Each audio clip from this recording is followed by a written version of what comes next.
नमस्कार मित्रांनो, लग्नानंतर होईलच प्रेम या मालिकेच्या पुढच्या भागामध्ये आता काव्या आणि पार्थ या दोघांनी एकमेकांबरोबर आयुष्य घालण्याचं ठरवल्यानंतर आता जो काही त्यांचा नाराजगीचा लग्नाचा फोटो आहे तर तो फोटो मात्र काव्या काढते आणि पार्थला म्हणते की देशमुख आता हा फोटो बदलायला हवा, कारण खूपच जुना आहे आणि आता मात्र हसरे फोटो आपण इथे लावायला हवे। तेव्हा आता पार्थ म्हणतो की काय बोलतात, म्हणजे हा फोटो या रूममध्ये नकोय असं म्हणून आणि हसरा फोटो या रूममध्ये असावा असा इथपर्यंत जो काही प्रवास आहे शेवटी माझ्या मंजिरीने केला तर म्हणून तो आता काव्याचा अगदी प्रेमाने गाल ओढतो आणि हसून तिच्याकडे पाहत असतो। त्यानंतर आता जी काही जीवाने नंदिनीला साडी दिलेली आहे तर ती साडी काढते, ती पण नेसायला।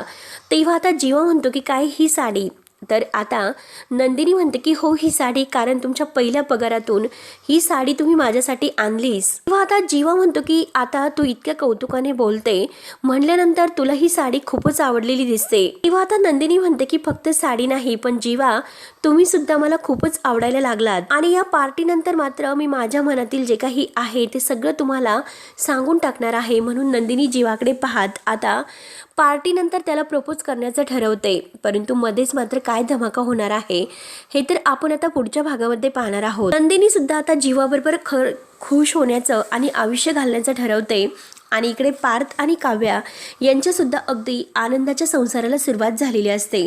तर मित्रांनो, आता पुढे काय होईल हे बघण्यासाठी आपल्या चॅनलला सबस्क्राईब करत राहा। धन्यवाद।